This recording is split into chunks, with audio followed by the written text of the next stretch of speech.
సతీష్ గారు అంతకంటే ముందు వేసి వచ్చారు. అవునండి, మేము అడిగాం. మేము మొట్టమొదట వారు మాకు లేఖ ఇచ్చారు. ఆరో మేము కోర్టుకు పోలేదే వివరణ ఇచ్చాం. సమయం కావాలి సార్ అని అడిగాం. మళ్ళీ ఇచ్చారు. మళ్ళీ అడిగాం సార్ మేము అడిగే సమయం ఇది కాదు, అర్థం చేసుకోండి అని చెప్పాను.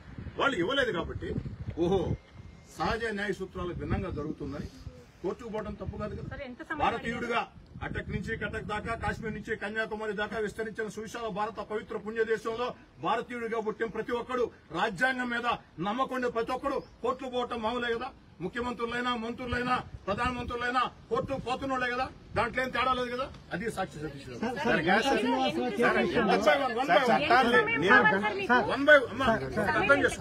ఒకటి అర్థం చేసుకుంటుంది.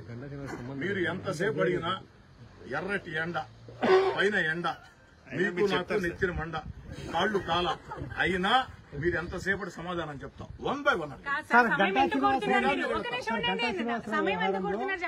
స్పీకర్ కు హైకోర్టు నోటీసులు ఇచ్చింది హాజరుగా. ఎట్లా చూస్తారు? నా ఇంకా దృష్టి రాలేదండి. దృష్టి రాకుండా కామెంట్. మీరు ఇందాకనండి ప్రతి చట్టాన్ని నేను గౌరవిస్తాను అని చెప్పినప్పుడు మీరు ప్రధాన ప్రాతినిధ్య చట్టం ప్రకారం ఒక పార్టీలో గెలిచి ఇంకో పార్టీలోకి వెళ్ళకూడదు కదా. నైతికంగానే మీరు రిజైన్ చేయాలి కదా. ఖచ్చితంగా అండి, ఖచ్చితంగా అండి. 15 ఏళ్ళు దూరంగా ఉన్నాను మీరే చెప్పారు. దాంట్లో ఏం తేడా లేదండి. వల్ల నేను వంశీ గారు, మద్దాలి గిరి గారు, కరణ వెంకటేష్ గారు, స్పీకర్ గారు వాళ్ళందరూ వాసుమల్లి వెంకటేష్ గారు. నేను కాదనలేదండి. మీరు అన్నారు కదా కరణ వెంకటేష్ గారు, కరణ బలరాం గారు, 4 శాసనసభ్యులు.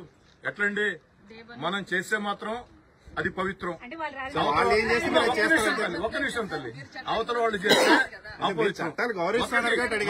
మళ్ళీ చెప్తున్నా, మేము గౌరవిస్తున్నాం.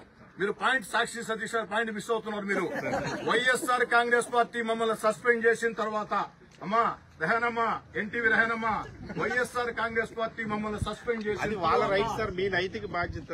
వైఎస్ఆర్ కాంగ్రెస్ పార్టీ మమ్మల్ని సస్పెండ్ చేసిన తర్వాత మీరు మమ్మల్ని ప్రశ్నించే, మీరంటే మీరుగా సతీష్ గారు, సాక్షి సతీష్ గారు, మీరు వైఎస్ఆర్ కాంగ్రెస్ పార్టీ మీకు అడిగి అర్హత లేదు అని చెప్తారు. అంటే 20 కాదు సార్, 20